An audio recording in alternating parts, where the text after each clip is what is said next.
Bienvenue dans ce moment au coin du feu. Bienvenue au coin du feu. Aujourd'hui, j'ai envie de vous parler de cette phrase que j'entends hyper souvent, qui est Ah, mais le HPI, c'est un effet de mode. Et j'ai vraiment eu envie d'aller regarder ce que ça voulait dire finalement, effet de mode. Et du coup, j'avais envie de vous partager cette définition que j'ai vue.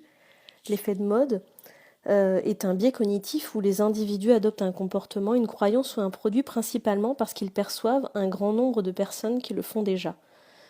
Cela illustre comment la pression sociale et le désir d'appartenance influencent nos choix et nos actions. L'effet de mode se trouve au cœur de l'effet de mode se trouve le concept de conformité sociale. Les humains, en tant qu'êtres sociaux, ont une tendance naturelle à vouloir s'intégrer dans un groupe. Adopter les comportements, les attitudes ou les préférences populaires dans un groupe est un moyen d'assurer cette intégrité. L'effet de mode est également renforcé par le phénomène de validation sociale.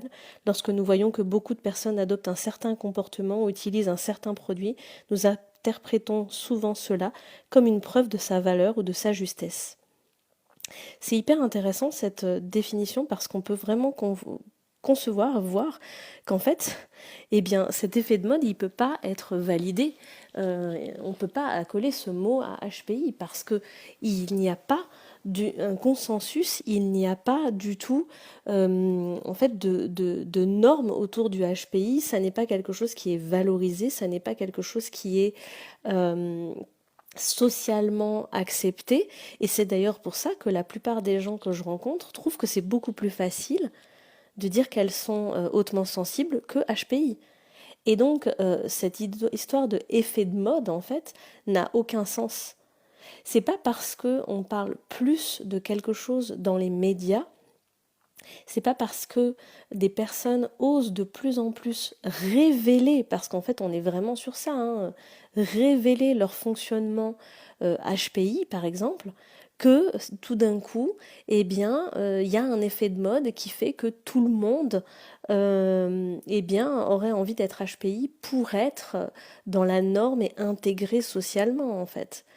Aujourd'hui encore, peut-être qu'on parle plus du haut potentiel intellectuel dans la presse et dans les médias, mais les personnes qui ont ce fonctionnement-là restent encore des personnes qui, la première question qu'elles posent après une analyse de fonctionnement, c'est est-ce que je dois en parler autour de moi ? J'ai peur qu'on me critique, j'ai peur qu'on me trouve prétentieux, prétentieuse, etc., etc. Et en fait, pour moi, ça n'a aucun sens d'utiliser ce terme d'effet de mode avec le HPI.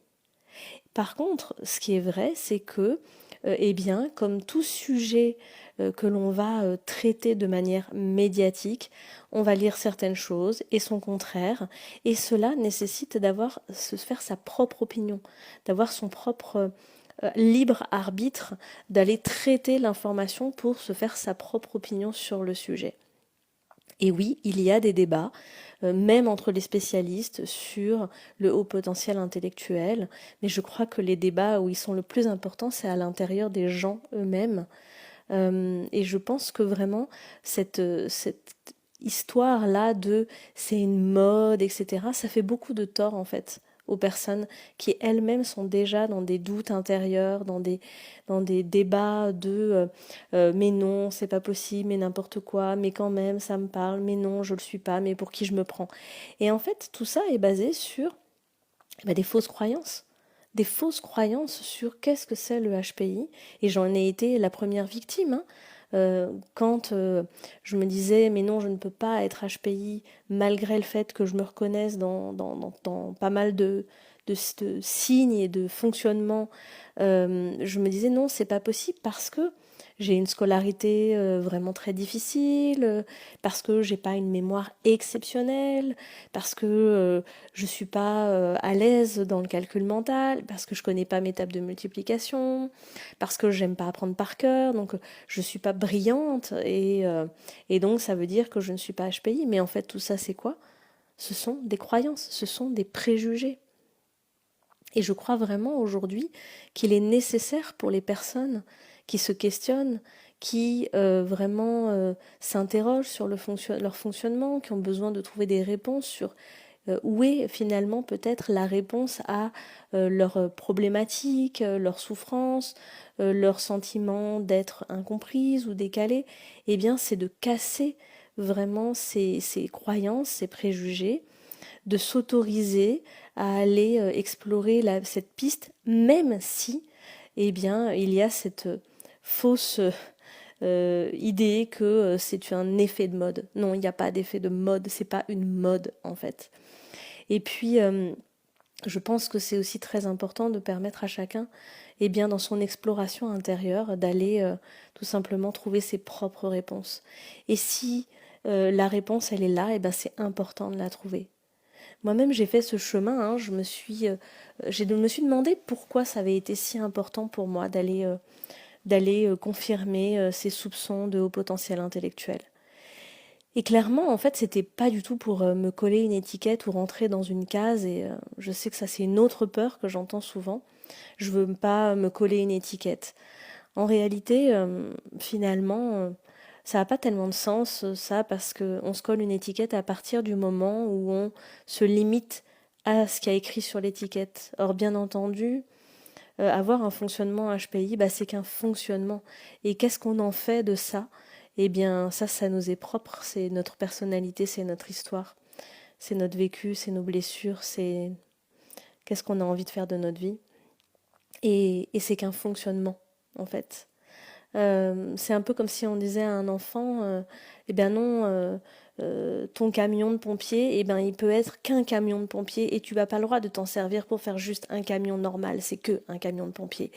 Et donc c'est en étiquette et on doit se cantonner à ça. Non, en fait c'est un truc avec des roues, ça roule et en fait on peut en faire plein de choses. Et il se trouve qu'il a quelques fonctionnalités qui permettent de faire camion de pompier, mais en réalité c'est d'abord un véhicule, c'est d'abord plein d'autres choses possibles. Ben, c'est comme si à partir du moment où on se collait l'étiquette HPI, du coup on n'était que ça en fait.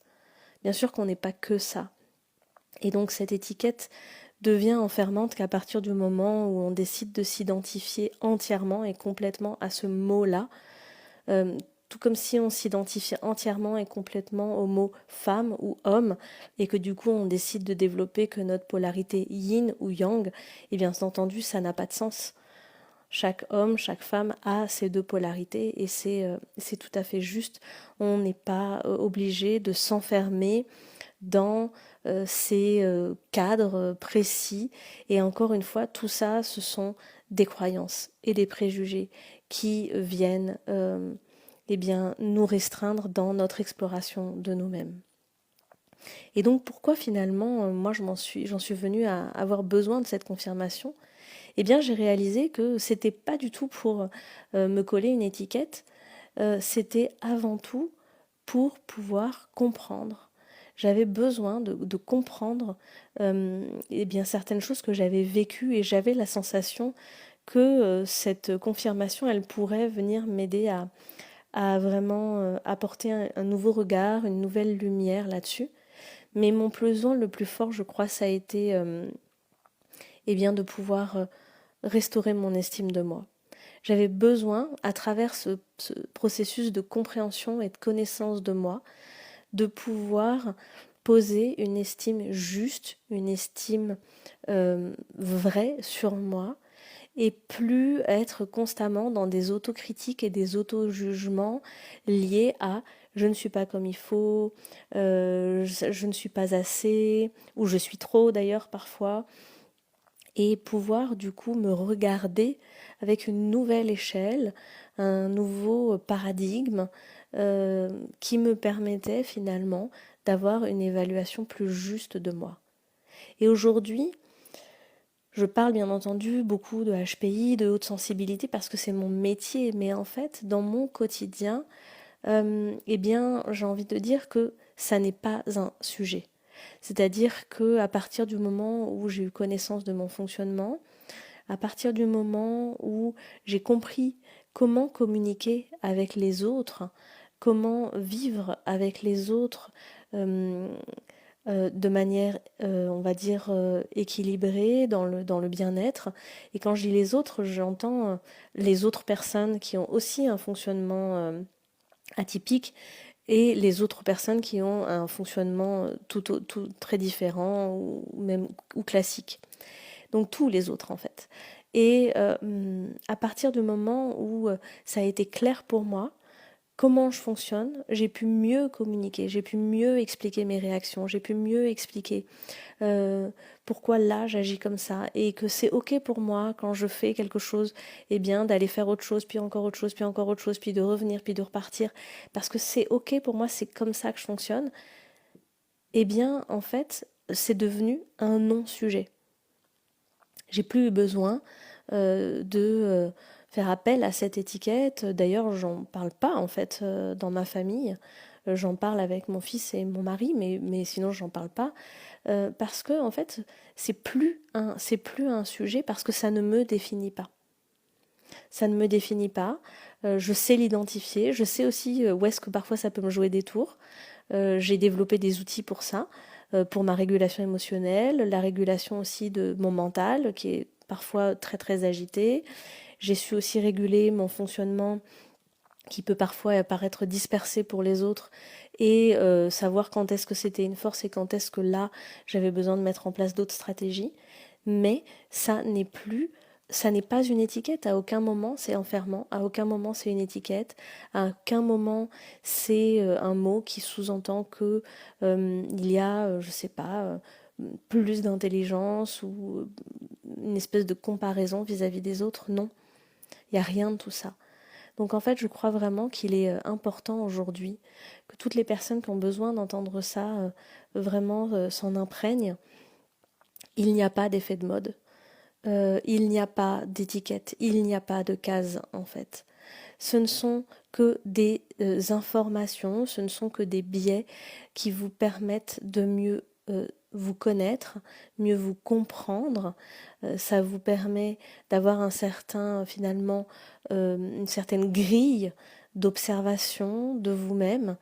Et je crois que dans un processus d'introspection, eh bien, c'est intéressant d'aller explorer les pistes qui se présentent à nous pour pouvoir, eh bien, effectivement, finalement, comme tout être humain, quel que soit son fonctionnement, eh bien, aller de plus en plus proche de notre authenticité, de notre vrai moi, de notre essence originelle, être pleinement et entièrement soi et pouvoir s'aimer tel que l'on est pour pouvoir eh bien briller, pour pouvoir rayonner, pour pouvoir impacter notre environnement, notre famille, notre ville, le monde et en étant tout simplement soi en fait et en arrêtant de chercher à coller à des cases.